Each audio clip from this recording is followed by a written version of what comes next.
जय हिंद दोस्तों, आप सभी का स्वागत है आपके अपने सैनिक वेलफेयर यूट्यूब चैनल में। दोस्तों, आज मेरे पास ये 12 पेज का एक Chandigarh high court Punjab and Haryana उसका वर्डिक्ट है। बहुत ही महत्वपूर्ण वर्डिक्ट है।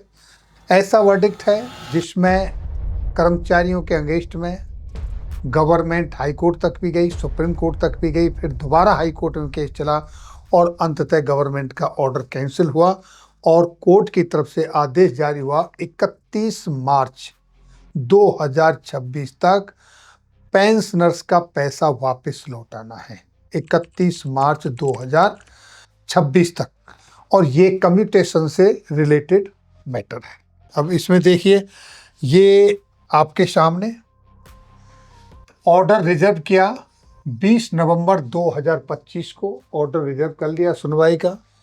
23 दिसंबर 2025 को ऑर्डर प्रोनाउंस कर दिया और 23 दिसंबर 2025 को ही ये ऑर्डर अपलोड कर दिया गया।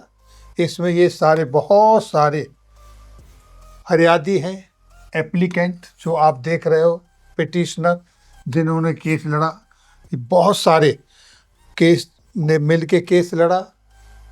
और इसके बाद देखिए, ये भी आपके सामने फरियादी चल रहे हैं और जो पिटिशनर थे उनकी तरफ से 16 एडवोकेट जिन्होंने केस लड़ा फरियादियों की तरफ से, और गवर्नमेंट की तरफ से भी 7 एडवोकेट थे इस केस में लड़ने वाले। बड़ी लंबी चौड़ी लड़ाई लड़ी, उसके बाद ये फैसला आया और 31 मार्च 2026 की डेडलाइन दी। तो दोस्तों, ये मैटर क्या था? 1996 में पंजाब गवर्नमेंट ने 4th पे कमीशन के रिकमेंडेशन को एडॉप्ट किया था। उसके हिसाब से उन्होंने अपने यहाँ पर 40% लास्ट पे का कम्यूटेशन अपने पेंशनर्स को देने का प्रोविज़न रखा। उसके हिसाब से यहाँ से ये मसला शुरू हुआ। 40% और 15 ईयर्स तक रिकवरी का ये था कम्यूटेशन का, जो पंजाब गवर्नमेंट ने 1996 के वेतन आयोग पेज नंबर 6 पर ये मेंशन किया हुआ है। आप ये वर्डिक्ट की कॉपी ले सकते हैं, आप हमारे व्हाट्सएप चैनल पर, वहाँ मिल जाएगी। तो मैं आपको सीधे मोटी मोटी बात बताता हूँ। तो हुआ क्या, 29 जुलाई 2003 में एक सर्कुलर निकाला और उस सर्कुलर के मुताबिक जो पेंशन कम्यूटेशन की जो गणना है, उस पर जो ब्याज दर है उसको 4.75% से बढ़ाकर 8% कर दिया ये, और इसके जो डिस्काउंट रेट है उसको बढ़ा देने से जो कम्यूटेशन का खेल था वो सारा बिगड़ गया। बिगड़ा क्या, हुआ क्या उसके बाद, ये देखिए, एक ये टेबल है, इसके माध्यम से समझने की कोशिश करते हैं। 29 जुलाई 2003 को जो वो सर्कुलर आया, उससे पहले का ये केस का एग्जाम्पल है और उसके बाद में ये दूसरा। क्या फर्क पड़ा देखिए, ये है 31 जुलाई 2003 से पहले जो पेंशनर आए वो, और 31 जुलाई 2003 के बाद जो पेंशनर आए वो, उन दोनों के कम्यूटेशन में क्या फर्क पड़ा। और वो जो सर्कुलर था गवर्नमेंट ने बाद में 31 अक्टूबर 2006 में वापस ले लिया था। तो 31 जुलाई 2003 और 31 अक्टूबर 2006 के जो बीच वाले पेंशनर थे उनके साथ क्या हुआ देखिए।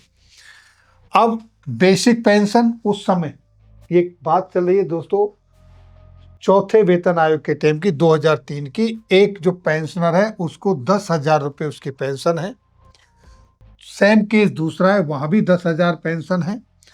अब रेट ऑफ डिस्काउंट 31 जुलाई 2003 से पहले था 4.75%, जो कि 4थे वेतन आयोग के टाइम पे था। रेट ऑफ इंटरेस्ट जो कम्यूटेशन पे आपसे लगना था, और 40% की आपको कम्यूट किया पेंशन को, तो 10,000 into 12 into 10.46 is equal to 5,02,080 रुपये उसकी कम्यूटेशन वैल्यू बनी। अब दूसरे केस में देखिए, जो रेट ऑफ इंटरेस्ट है 5 से जो बढ़ा के 8% किया, उसके हिसाब से उनकी जो कम्यूटेशन बनी सेम अमाउंट पर, वो बनी 2,98,080 रुपये। तो इस तरीके से एक तो कम्यूटेशन वैल्यू इतनी कम हो गई पेंशनर्स की। अब रिकवरी दोनों से ही 4,000 रुपये महीने होती रही और 15 साल तक होती रही। तो रिकवरी के टाइम पर पहले वाले केस में 7,20,000 रिकवर हुए और मिले थे 5,02,080 रुपये। दूसरे केस में जो सर्कुलर आया तो उसमें मिले तो 2,98,000 रुपये, लेकिन रिकवरी उससे भी 7,20,000 की हुई, क्योंकि रिकवरी 15 साल तक थी और वही 40% के हिसाब से। तो इस तरीके से जो ये सर्कुलर आया, इससे इतना बड़ा कम्यूटेशन की वैल्यू में घाटा हुआ। अब इसको चैलेंज किया इन पेंशनर्स ने हाई कोर्ट में, और हाई कोर्ट ने 21 जुलाई 2008 को इस सर्कुलर को निरस्त कर दिया, आदेश पारित कर दिया कि इस सर्कुलर को रद्द किया जाए, निरस्त किया जाए, जिसके खिलाफ में पंजाब सरकार सुप्रीम कोर्ट में चली गई और सुप्रीम कोर्ट में उन्होंने SLP लगा दी। सुप्रीम कोर्ट ने सरकार की SLP को स्वीकार किया, लेकिन आदेश कर दिया अगेन हाई कोर्ट को कि इस केस को एज ए फ्रेश दोबारा से देखें, और वो सर्कुलर बहाल हो गया। उसके बाद ये केस अगेन हाई कोर्ट के अंदर ही फिर से सुनवाई हुई, उसमें पूरी दलीलें हुई, जिसमें मैंने आपको बताया कितने सारे वकील थे, उन्होंने अपने अपने तरीके से तर्क वितर्क दिए, फैसले हुए, और अंततः आदेश ये आया कि जो हाई कोर्ट का पहला फैसला था वो सही था। उसी को हाई कोर्ट ने अगेन इम्प्लीमेंट करने का आदेश दिया और उसमें क्लियर कट कर दिया कि 31 मार्च 2026 तक जो पेंशनर्स का कटा हुआ पैसा है फालतू है, वो उनको लौटा दिया जाए। उन्होंने डेडलाइन दी है 31 मार्च 2026 की। इस केस में सबसे महत्वपूर्ण बात ये थी कि सरकार की तरफ से ये आर्ग्यूमेंट किया गया कि अगर कोर्ट कोई रिलीफ ग्रांट करता है तो जो पिटिशनर हैं सिर्फ उन्हीं को बेनिफिट हो, ना कि अन्य को। इसमें कोर्ट के अंदर क्या क्या महत्वपूर्ण चीज जो सामने निकल कर आई, अगर आप उन पर ध्यान देंगे तो देखिए, हाई कोर्ट के सामने क्या सिर्फ रिटायरमेंट डेट के आधार पर पेंशनर्स को 2 वर्गों में बांटना सही है? जैसा कि आपने देखा, जो 31 जुलाई 2003 से पहले आए और 31 जुलाई 2003 के बाद पेंशन आए, दोनों के कम्यूटेशन में कितना फर्क आया? क्या ये बांटना सही है? ये क्वेश्चन।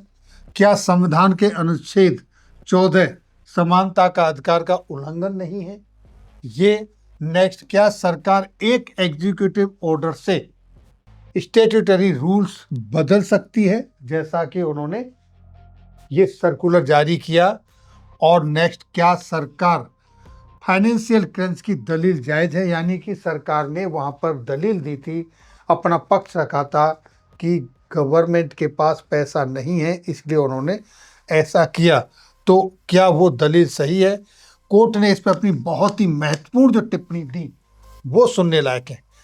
कोर्ट ने कहा कम्यूटेशन एक वेलफेयर स्कीम है, कोई दया या खैरात नहीं, जिसे गवर्नमेंट ये कह रही हो कि ये हम आपके ऊपर दया कर रहे हैं, खैरात बांट रहे, नहीं, ये एक वेलफेयर स्कीम है और सरकार एक ही वर्ग के पेंशनर में भेदभाव नहीं कर सकती।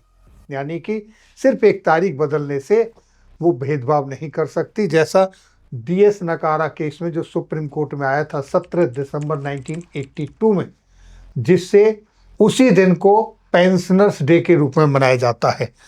और एग्जीक्यूटिव ऑर्डर कभी भी स्टैट्यूटरी रूल को बदल नहीं सकता, जैसा कि वो एक सर्कुलर आया और उससे ये रूल बदल गया। नहीं, सिर्फ यह कहना राज्य आर्थिक संकट में है, कानूनी कोई आधार नहीं है, ये कोई कानूनी आधार नहीं है। कोर्ट ने यह भी कहा अगर राज्य के पास पैसे बचाने थे तो पेंशनर से क्यों बचाए? कोर्ट ने उनको दिया विज्ञापन, फिजूल योजनाएं, उनको कम करते, उससे पैसे बचाते, रिटायर्ड कर्मचारियों की जेब पे डाका नहीं डालना था। बड़ी इंपॉर्टेंट, बड़ी बातें कही कोर्ट ने अपने इस आदेश में।